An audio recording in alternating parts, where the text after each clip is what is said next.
რა გზა რჩება ოლიგარქ ბიზინა ივანიშვილს მოსკოვის მექანიზმის ამოქმედებისა და შესაბამისი ანგარიშის უკვე გამოქვეყნებული, უკვე არსებული ანგარიშის შემდეგ, ანგარიშის გაცნობის შემდეგ წაიკითხა თუ არა 194 გვერდიანი დოკუმენტი ბიზინა ივანიშვილმა თუ ამ კითხვას დამისვამთ. მე გიპასუხებთ რომ არ წაუკითხავს, მაგრამ ძირითად ბულიტებს, ძირითად პუნქტებს, ძირითად კვეთავებს თუ თავებს ის უთუოდ გაეცნობოდა და პირები, რომლებიც მასთან ერთად მუშაობენ აბასთუმნის უღრანებში, უთუოდ ხმამაღლა თქვამია, მაგრამ გარკვეულზე მაღალი ალბათობით გააცნობდნენ შინაარს ამ ანგარიშსა გაბრაზდებოდა, გაჯავრდებოდა, თუ ირაკლი კობახიძეს დაუკავშირდებოდა და უხმობდა ისიც დამატებით გააჯავრებდა კი არა, ისე გააკეთებდა, რომ ბიზინა ივანიშვილი აღშფოთებული იყო ეს რას მიშვება დასავლეთი კოლექტიური ნაციონალური მოძრაობა, რომელიც დასავლეთშია და კოლექტიური ნაციონალური მოძრაობა, რომელიც საქართველოსშიაო, deep state-იო, გლობალური ომის პარტია და ასე შემდეგ და ასე შემდეგ, მაგრამ ეს ერთი ასპექტია და მეორე ასპექტია პასუხი კითხვაზე, გარდაულად აუცილებელი პასუხი საინტერესო კითხვაზე, რას იზამს ბიზინა ივანიშვილი, რა გზა რჩება ოლიგარქს, რას უპასუხებს ის მსოფლიო თანამეგობრობას, როგორ იმოქმედებს, რა გზას კიდევ ერთხელ ვიტყვი დაადგება. ჩემი აზრით არსებობს მისი მოქმედების 4 სცენარი და თითოეულ მათგანს განვიხილავ ახლა. ის პირველი სცენარის მიხედვით პასუხისმგებლობა შესდენის ირაკლი კობახიძეს და ქართული ოცნების მთელ გუნდს. ირაკლი კობახიძეს აღმასრულებელი ხელისუფლებიდან და ყველა მინისტრს. აგრეთვე პაპუაშვილს საკანონმდებლო ხელისუფლებიდან და კიდევ ასე 20, 25, 30, შეიძლება 40 დეპუტატსაც. მათ დაითხოვს თანამდებობებიდან, ანუ გაუშვებს ერთმანეთის მიყოლებით განცხადებას დაწერენ წასვლის თაობაზე დეპუტატები, რომლებიც ორჯერ მაინც გამოჩენილან ეკრანზე, რომლებსაც ორჯერ მაინც გაუკეთებიათ კომენტარი ამა თუ იმ საინტერესო თუ არასაინტერესო უინტერესო საკითხზე ქართული ოცნების ეგრეთ წოდებული სახეები. პაპუაშვილიდან დაწყებული, არ ვიცი ვისით დავამთავრო, ირაკლი ზარქუათი დამთავრებული, დაახლოებით 30 კაცი.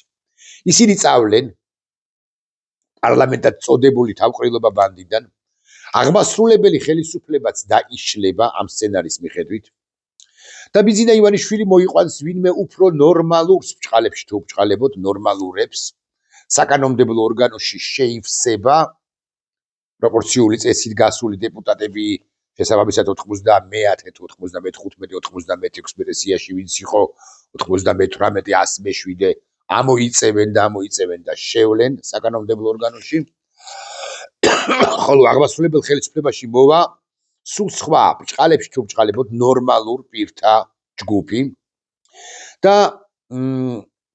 კვლავ ვიმეორებ, პაპუაშვილი და კობახიძე და სხვები დაახლოებით ჯამში 50, 45, 40 ახლა თანამდებობებზე და პოზიციებზე მყოფი პირი არათუ პარლამენტიდან და აღმასრულებელი ხელისუფლებიდან წავა, არამედ ისინი საერთოდაც პოლიტიკიდან წავლენ, გააუშვებს ბიზინა ივანიშვილი მათ დაიშლება არსებული შემადგენლობით პოლიტიკური საბჭოც, ანუ კალაძეც მაგალითად შეიძლება წავა მაღალი ალბათობით ამ სცენარის მიხედვით და ახალი ხალხი სისტემურად გადატვირთავს პოლიტიკას, კერძოდ შეასრულებს ეუთოს ანგარიშში დაფიქსირებულ ყველა რეკომენდაციას და ასე ოქტომბერში ჩაატარებს არჩევნებს და უკვე შემდგომ ეს ახალი გუნდიც, რომელთა გვარებით ჩვენ არ ვიცით, აი ახალი თავმჯდომარე შეიძლება იყოს პირობითი გვარით, პირობითი და მომიგოროთ გვარი ცხადია სიკინჭილაშვილი, ვინმე ანუ არასოდეს არ გვსმენია მის საუბაზე მის შესახებ. ისინი ოქტომბერში ჩაატარებენ არჩევნებს და წავლენ. ივანიშვილისთვის პერსონალურად უსაფრთხოების გარანტიები იქნება მიცემული, საერთაშორისო უსაფრთხოების გარანტიების გულისხმობ და ფინანსური გარანტიებიც იქნება მიცემული და ასე გაეცლება ის ქართულ პოლიტიკას, შეიძლება საქართველოსაც კი და ასე მომრგვალდება, დასრულდება ეს ბჭყალებში თუ ბჭყალებოდ ეპოქა ივანიშვილისა, ეს დანაშაულები ჩადენილი ბიზინა ივანიშვილის მიერ. პირადად მე მგონია, გულახდილად გეტყვით, რომ ამ სცენარით მოვლენათა განვითარების მაჩვენებელი პროცენტული შანსი არის არა უმეტეს, ისიც მაქსიმუმს ვამბობ, 10%-ისა და მათ შორის იმიტომ რომ პოლიტიკიდან ასე 40-50 კაცის გაყვანა ისე რომ მიიღო გარანტია რომ ისინი პირში წყალს ჩაიგუბებენ და შენს წინააღმდეგ არ ამოიღებენ ხმას, ანუ არ გაგაცამტვერებენ რომელიღაც ეტაპზე და არ იტყვიან რომ სწორედ შენ ავალებდი ყველაფერს, კანონების მიღებას, კანონების აღსრულებას, რეპრესიების გატარებას, შენ გადაწყვიტე ქიმიური იარაღის მაღალი ალბათობით გამოყენება და არა რომელიმე ხარება მგომელაურმა თუ რომელიმე სხვა მაღალი თანამდებობის ფირმა ფორმალური თვალსაჩინო საქართველოს ხელისუფლებიდან ამის გაკეთება ივანიშვილს გაუჭირდება.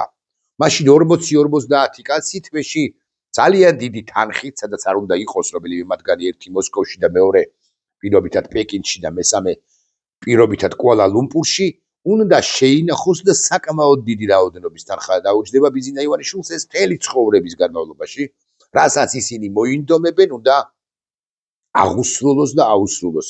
რაზეც ბიზინა ივანიშვილი ჩემი მოსაზრებით თანახმა არ არის და რა თანახმა რომც იყოს ესეც არ არის უსაფრთხოების გარანტია და იმის გარანტია რომ ისინი მასთან დაკავშირებით არ ახმამაღლდებიან რომელიღაც ეტაპზე მათთვის შეტენვა და თან ისე რომ უსაფრთხოების გარანტია საბოლოო ჯამში მათ ვერ მისცეს, სადაც არ უნდა იყვნენ, კვლავ ვიმეორებ, მათ არ მიეცეთ, ხო, ეს საკმაოდ რთული იქნება.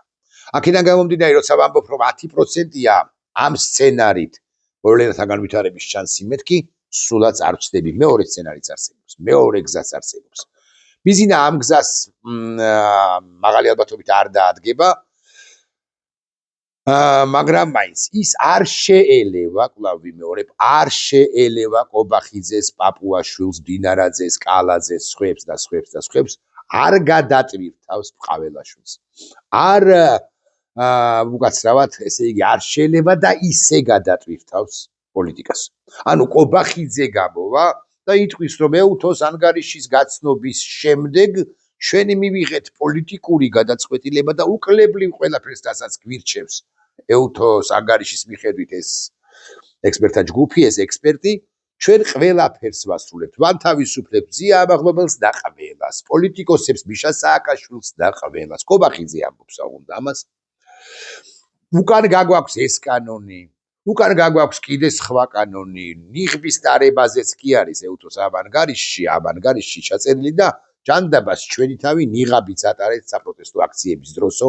ამასაც ამბობს, აღარ ვლაპარაკობთ მართლმსაჯულებაზე და ნიღბის დარებაზე უფრო მნიშვნელოვან რეკომენდაციებსა და მოთხოვნებზე, ოღონდაც კი მძიმე მდგომარეობაში არ აღვნიშნეთ. მე მგონი რომ ამის შანსი არის 1%, კარგი ჯანდაბას 5% და გეტყვით რატომაც. ბიზინა ივანიშვილის პაჟი ირაკლი კობახიძე ამას არ გააკეთებს მათ შორის, იმიტომ რომ სახე ხო უნდა შეინარჩუნოს ფორმალური თვალსაზრისით, სწორედ ის და პაპუაშვილი, დინარაძე ის და პაპუაშვილი, დინარაძე ის, პაპუაშვილი, წულუკიანი და კალაძე და ყაველაშვილი არიან ამ ყველაფრის ფორმალური თვალსაზრისით ავტორები და ისინი საკუთარ თავს არ დაღუპავენ, იერი უნდა სახე უნდა შეინარჩუნონ და ისინი ამ გადაწყვეტილებას არ მიიღებენ, იმიტომ რომ ეს იქნება ისეთი უკან დახევა, რაც მადასტურებელი ან მიმანიშნებელი იქნება, რომ სწორედ ისინი მარცხდებიან არჩევნებში, როცა ჩაინიშნება ეს არჩევნები 26 წლის ოქტომბერს თუ 28 წლის ოქტომბერში, როგორც რიგით უწევს. თავისივე გადაწყვეტილებას უკან არ წაიღებენ, ამით ისინი საკუთარ თავს ხომ დაღუპავენ და ბიზინასაც დაღუპავენ, მეთქი ვიტყვი ასე. მათ ხომ რეალურად კი არ უყვართ, აი ეს ძალიან მნიშვნელოვანია, რაც ჩემი მოსაზრებით ხაზგასასმელია, მათ არ უყვართ ბიზინა ივანიშვილი, მათ სძულთ ბიზინა ივანიშვილი, ეჯავრებათ ბიზინა ივანიშვილი, რომელმაც ისინი გააბითურა, მოდი ასე ვიტყვი, ან ამდენი შეცდომა დააშვებინა ბიზინა ივანიშვილმა სწორედ მას და ახლა ისე გამოსვლა, რომ ისინი მეტ პასუხისმგებლობას იღებენ და ბიზინა ივანიშვილი არც არაფერ შუაშია, უბრალოდ არ გამოვა და ისინი იხევენ უკან და ბიზინა ივანიშვილი კი მაინც ყინჩარს თავს და მაინც თითქოს თავის აზრზეა და მთელი აგრესია ეს რო გააკეთონ, მთელი აგრესია მათივე ამორჩევლისა, რასაკვირველია წავა მათი მისამართით. ეს ყველაფერი რასაკვირველია იცის ბიზინამ და მათ გაშვება და გადაკიდება მას გაშვება და გადაკიდება მას არ გამოვა, მაგრამ თუ დატოვებს და მათ გადაატვირთინებს პოლიტიკას, ესეც არ გამოვა, მეთქი ამას ვიტყვი, ისინი ხომ უსაფრთხოების გარანტიას ვერ მიიღებენ ამ შემთხვევაში, კობახიძე ხომ სადღაც ამოყოფს თავს ადრე იქნება თუ გვიან და ეს სადღაც ალბათ მაღალი ალბათობით არის უშუალოდ კობახიძისთვის და პაპუაშვილისთვის და ვინც ის მდინარაძისთვისაც ალბათ არის ჰააგა და ამ პასუხისმგებლობას ისინი ვერ აიღებენ და ბიზნესს არ ააღებინებს ამ პასუხისმგებლობას. იმიტომ რომ სხვა თუ არაფერი ალაპარაკდებიან ხსენებულ სასამართლო პროცესზე, ან ჰააგა, ან შეიძლება საქართველოში ჩასატარებელი ახალი ნიურნბერგის პროცესი. აქედან გამომდინარე, ან ნამდვილი ნიურნბერგის პროცესი მიუკერძოებელი მოსამართლეების, მსაჯულების მიერ ჩასატარებელი. აქედან გამომდინარე, მე მგონია რომ არც ეს სცენარი ვარგა, არც ეს სცენარი გამოვა და შესაბამისად, აი პირველ სცენარზე ნაკლებ პროცენტს მივცემდი მე ამ სცენარს, ანუ კობახიძის დატოვებას და ოღონდ კობახიძის სახელით სისტემური გადატვირთვის ჩატარებას. მე მგონი რომ ეს არარეალისტური სცენარია, 5% მივცეთ თქვენის დებატით. მესამე გზა არის ის, რაც თქვენ უკვე იცით. აზეც მსჯელობთ და რაც ყველაზე სწორი გზა, ყველაზე მოსალოდნელი გზა.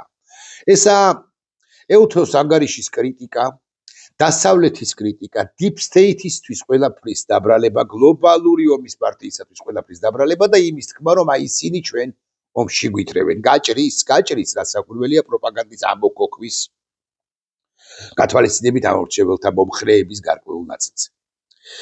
194 გვერდიანი ანგარიშიდან იმ მუხლების ამოღება და გაპიარება, საზოგადოებისათვის გაცნობა, რომლებიც საზოგადოებისათვის უფრო თქვენის ნებართვით ვიტყვი სენსიტივნეული არა, უფრო სენსიტიურია. მაგალითად, ამოღება იმ მუხლისა, რომელშიც ჩვენ გვეუბნებიან, გვავალდებულებენ არასწორი სიტყვა, რეკომენდაციას გვაძლევენ, რომ ოჯახური ღირებულებების კანონი უნდა გავაუქმოთ.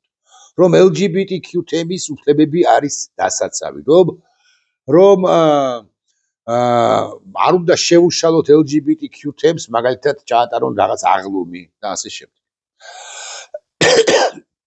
და ამაზე ყურადღებას გაამახვილებს სასაკურველია მაღალი ალბათობით კი არა მთლიანად ქართული ოცნება, ყველა ის სპიკერი, რომელიც გამოვა დღესაც და დღეს მე მეორე ვიდეო ბლოგსაც ჩავწერ ამ თემაზე, როგორც კი მოусმენ ბანდიტების ამა თუ იმ შეფასებას.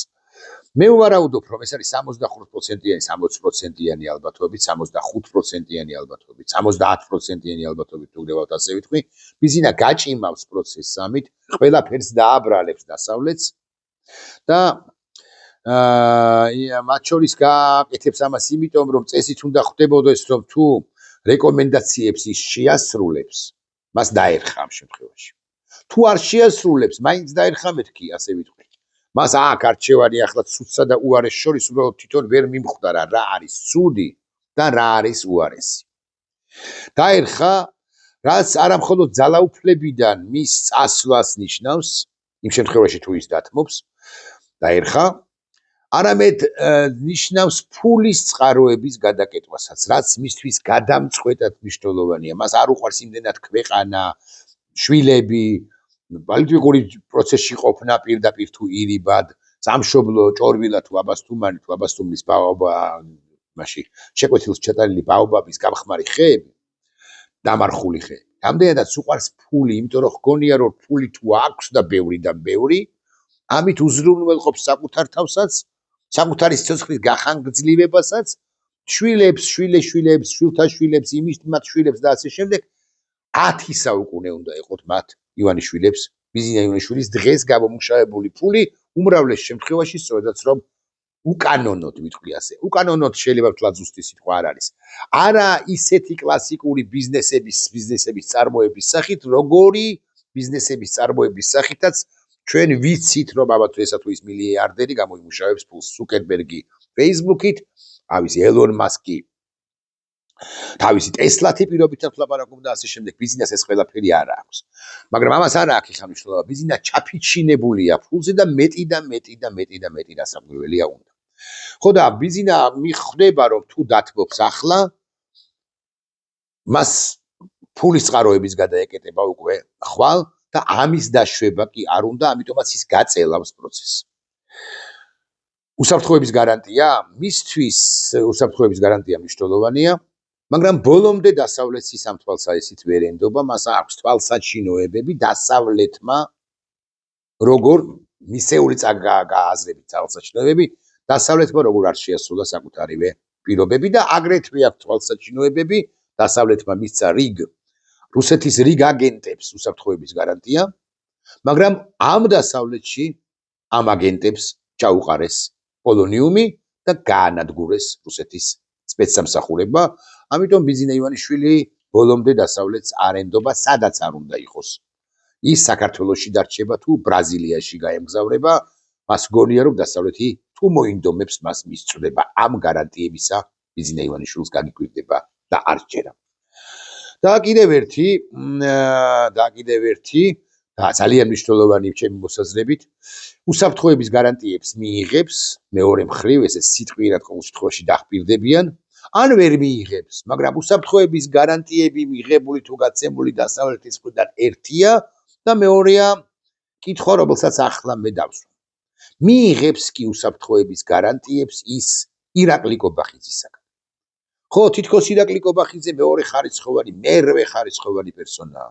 ხო, თითქოს ირაკლი კობახიძე თავიდან ბოლომდე ემონება ბიზინა ივანიშვილს, ასეც არის. მაგრამ ირაკლი კობახიძეს აქვს ძალაუფლების ბერკეტები, რაც ბიზინა ივანიშვილს ფორმალურად თვალსაჩინით ყოველ შემთხვევაში არ აქვს. და თუ ირაკლი კობახიძე მტრად მოეკიდება, პრემიერად წოდებული ირაკლი კობახიძე მტრად მოეკიდება ბიზინა ივანიშვილს და ეს ირაკლი კობახიძე აკონტროლებს შინაგან საქმეთა სამინისტროს თუნდაც ნაწილს, აქვს კი ბიზინა ივანიშვილს იმის გარანტია, რომ ირაკლი კობახიძე გელაძესთან ერთად თუ სხვებთან ერთად, მდინარაძესთან ერთად, მოდი ასე ვიტყვი, რომელიღაც ეტაპზე ხელბორკილს არ დაადებს ივანიშვილს, ოღონდ ეს ყველაფერი რასაკვირველია შესაფუთი იქნება. ეს რისკიანი ნაბიჯი იქნება კობახიძისაგან. მე ამისი არ მჯერა, რომ ამას გააკეთებს კობახიძე არც ერთ შემთხვევაში, მაგრამ ბიზინა ივანიშვილი ხომ არ ფიქრობს, რომ ირაკლი კობახიძე ამაზე წამსვლელიც კი არის. აქედან გამომდინარე, მე მგონია, რომ ბიზინა არ გადატვირთავს, ეუთოს ანგარიშის კრიტიკას დაიწყებს, დასავლეთს მიაბრალებს ყველაფერს, deep states, დასავლეთს, გლობალური ომის პარტიას, ევროპას, ევროკავშირს, ამ მნიშვნელობა ყველას და ყველაფერს და ამ დასკვნას გაატარებს. ასე ვიყwi, ოღონდ კარგად ვერ ხვდება ბიზინა ივანიშვილი, რომ რაც უფრო მეტად დააიგნორებს ამ დასკვნას, მით უარესია მისთვის. იმიტომ რომ სავალდებულო შესასრულებელი იქნება ეუთოს წევრი სახელმწიფოებისათვის და რომის სტატუტის ხელმომწერი სახელმწიფოებისათვის ის მექანიზმების ამოქმედება, რომელიც ბიზინა ივანიშვილს ადრე იქნება თუ გვიან უფრო სერიოზულ პრობლემებს შეუქმნის და სწრაფად შეუქმნის დროის გარემოებას, დროს როგორც ასეც გადამწყვეტი მნიშვნელობა აქვს ჩვენს სინამდვილეში დაიწყო ევროპამ და დასავლეთმა, მოდი ასე ვიტყვი, მოქმედება და საყვედური რომ სად არის დასავლეთი, რატომ არ გვაქცევს ყურადღებას, რატომ არ იღებს ზომებს ბიზინა ივანიშვილის წინააღმდეგ, ახლა უკვე სრულიად უადგილოა. ამერიკის შეერთებული შტატებისთვის სავალდებულოდ გასაზიარებელი იქნება მეთქი ის, ან მაღალი ალბათობით სავალდებულოდ გასაზიარებელი იქნება ის, რაც შეიმუშავა მოსკოვის მექანიზმების ამოქმედების ფარგლებში რა ანგარიშის დაიწერა ეუთოში. იმიტომ კი არა, რომ ამერიკის შეერთებული შტატები, ჯერ ერთი ამერიკის შეერთებული შტატები ეუთოს წევრია, რომ ვიცოდეთ მაინც, ეს ერთი. მეორე, ამერიკის შეერთებული შტატებისათვის ბიზინა ივანიშვილი ზღინკიანი ჭიაღუა კავკასიის რეგიონში. და ბიზინა ივანიშვილის გამო ის ევროპას, ან ეუთოს, ან ევროკავშირს, ან ევროკავშირის სივრცეს, ან ცალკეულ სახელმწიფოებს არ დაეტაკება, ისე რაც ბევრი აქვთ მათ საჯილდაო ქვა. ბევრი აქვთ გამყოფი, ბევრი აქვთ საკაბათო შეერთებულ შტატებსა და ევროპას და ბიზინა ივანიშვილს დავიდაანებეთო ვაშინგტონი, პირობითად ბრიუსელს თუ პირობითად ბერლინს თუ ლონდონს უბრალოდ არ ეტყვის. და ესეც მნიშვნელოვანია. ეხლა ვიყოთ ამდენად, ესე იგი, ბიძო და ბიზინა ვერ ხვდება, რომ ასე თუ იზამს, ანუ თუ ყველაფერს ძველებურად დატოვებს, კიდევ უფრო უარესად დაერხევა, უბრალოდ გარკვეული პერიოდის შემდეგ უფრო მძიმედ დაერხევა მას. და კიდევ ერთი საქმე ისაა, რომ ეუთოს ეს ანგარიში აუცილებლად მოხვდება, მე გითხარით ეს ამაზე ვილაპარაკე, ტრამპის ადმინისტრაციის შესაბამისი პირის მაგიდაზე რატო მიხედავი ფუსტებში დრო არ დამავიწყდეს ჩემს მიერვე დაწერილი ძირითადი ბულეტები. საელთოს ეს ანგარიში აუცილებლად მოხდება ტრამპის ადმინისტრაციის შესაბამისი პირის პირთა მაგიდაზე და ტრამპი სულ რომ უნდოდეს მას ბიზნესთან გადატვირთვა, ამერიკის შეერთებული შტატები ამას უკვე ვეღარ იზამს, ვეღარ გადატვირთავს, ხოლო ჩინეთი, რუსეთი და ასე შემდეგ, ხოლო ჩინეთი და რუსეთი პირველ ყოვლისა ცხადია მნიშვნელოვანი აქტორები არიან ამ პროცესში, მაგრამ ისინი ვერ მოინდომებენ და არ მოინდომებენ ასეთი დისკრედიტირებული ბიზინა ივანიშვილის დაცვას მაღალზე მაღალი ალბათობით, ასეთი დისკრედიტირებული პირის შენარჩუნებას ვიტყვი ასე რომ ეს სტრატეგია აგინონ ეუთოს, deep states, დასავლეთს, კი თითქოს ეფექტური იქნება გარკვეული პერიოდის განმავლობაში, მაგრამ მაინც არ იქნება შედეგის მომტანი ბიზინა ივანიშვილისათვის და კონტრპროდუქტიული იქნება. გასწირავენ ბიზინა ივანიშვილს ჩინეთიდანაც და რუსეთიდანაც ჩაიქნევენ მას ხელს და მე თუ მკითხავთ რუსეთიდან ეს პროცესი უკვე დაწყებულიც არის, იმიტომ რომ თუ რუსეთის წირავს აგენტებს, ის წირავს მათ საბოლოოდ მოსკოვის ძნელად, მაგრამ მაინც მიდის ამ გადაწყვეტილებამდე და მით უფრო მიდის იმ პირების მიმართ, ვინც ვერც სტაბილურობა უზრუნველყო მოსკოვისათვის საინტერესო და მნიშვნელოვან რეგიონში და ვერც დასავლეთი ამოძირკვა თავიდან ბოლომდე და ვერც მოსკოვის დავალებებს ასრულებს თავიდან ბოლომდე. და ბოლო 3 წუთი დაუთმოთ მეოთხე სცენარს, აქ იგითხარით რომ ამის შანსი მესამე სცენარის არის დაახლოებით 70, შეიძლება 75%-იც, ანუ ბიზინა რომ ძველ ჭკუაზე დარჩება, ოღონდ ეს კიდევ უფრო მძიმე იქნება მისთვის შედეგში და გარკვეული პერიოდის შემდეგ. მეოთხე არის ეგრეთ წოდებული მოლაპარაკებები, რომლებსაც ბიზინა ივანიშვილი ალბათ არის სწორასწორი სიტყვა, მაგრამ გარკვეული ალბათობაა იმისა, რომ მან შესთავაზოს დღევანდელ ოპოზიციას. შევხვდეთ, უფრო ზუსტი რომ იყოს, შეხვდით კობახიძეს და ილაპარაკეთ. შევხვდეთ ჩვენ იქნებით იტყვის ქართული ოცნების კობახიძე, პაპუაშვილი, მდინარაძე და სხვები და იყავით თქვენ, ვინც გინდათ რომ იყოთ და დავიწყოთ მოლაპარაკებები ამ 194 გვერდიან დოკუმენტზე. მე რა უფლება მაქვს, მაგრამ ქართული ოცნების ოპოზიცია თუ ამ ყველაფერზე დასთანხმდება, ეს იქნება მისგან ძალიან დიდი შეცდომა. მოსალაპარაკებელი ქართულ ოცნებასთან არაფერია. ერთადერთი სალაპარაკო შეიძლება იყოს დროზე, ვადებზე, როდის შეასრულებს ქართული ოცნება იმას, რაც მოითხოვა მოსკოვის მექანიზმების ამოქმედების ფარგლებში, ანგარიშში, ეუთომ და მთელმა ცივილიზებულმა სამყარომ. მაგალითად, მათ შეუძლიათ გააკეთონ კანონები, შეცვალონ, კი არა, გააუქმონ, ხვალვე.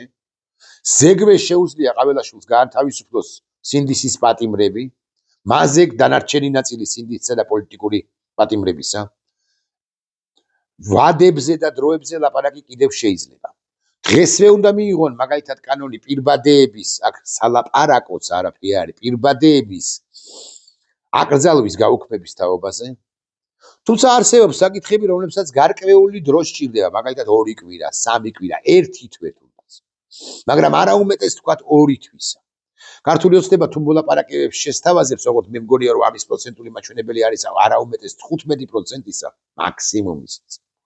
თუ ქართული ოცნება შესთავაზებს მოლაპარაკებებს მის ოპოზიციას, ესეც უკან დახევა იქნება, მაგრამ მეორე მხრივ ეს იქნება დროის გაწელვის ცდილობა დაგითმობთ ამას, ოღონდ თქვენ აღარ მომაწვეთ ამაზე. გამოვა მზია, მაგრამ არ გამოვა ზვიადი. გამოვლენ მზია და ზვიადი, მაგრამ არ გამოვა ანდრო. გამოვლენ მზია, ზვიადი და ანდრო და არ გამოვა მაგალითად ცეცხლაძე თუ ცხადაძე თუ სხვები და ევიძე და სხვები, იმიტომ რომ მათ რაღაც სისხლის საბართვის პასუხისმგებლობის ეს მუხლი აქვთ და ამ მუხლით არიან დაპატიმრებულები. ეს ვაჭრობანა, ბიზინა ივანიშვილისთვის მახასიათებელია, მაგრამ მე მგონია რომ ის ამაზეც არ წავა, ამასაც კი ვერ მოიფიქრებს, იმიტომ რომ მიიჩნევს რომ ეს მისი ნაბიჯი უკან დახევა და მისივე თანამებრძოლები, მათივე თანამებრძოლები ამ შემთხვევაში, არ ვიცი, უფრო მეტად გააკრიტიკებენ, ასე ვიტყვი, კიდევ უფრო მეტად ისედაც რეპუტაცია შელახულ პარტიას, კიდევ უფრო მეტად შეუყენებენ წყალს და კიდევ უფრო მეტად გაილაშქრებენ მათივე მომხრეები მათ წინააღმდეგ. მოკლედ, თუ ლაპარაკი მაინც და მაინც უნდა გაიმართოს, რა საკვირველია მხოლოდ და მხოლოდ დროსთან და ვადებთან დაკავშირებით და საერთოდაც მიზი და ივანიშვილმა საკუთარი თავი აღმოიჩინა ამ უმძიმეს მდგომარეობაში. პერსონალურად მე გამოსავალს მისთვის ვერ ვხედავ. აგი ამიტომაც არის ისტერიკაში ეს ოლიგარქი კაცი. აგი ამიტომაც გრძნობს ის სუნთქვას, მძიმე სუნთქვას მოსკოვიდან. აგი ამიტომაც გრძნობს ის ძალიან მძიმე და უფრო მძიმე სუნთქვას დასავლეთიდან და სუნთქვა საქართველოდან,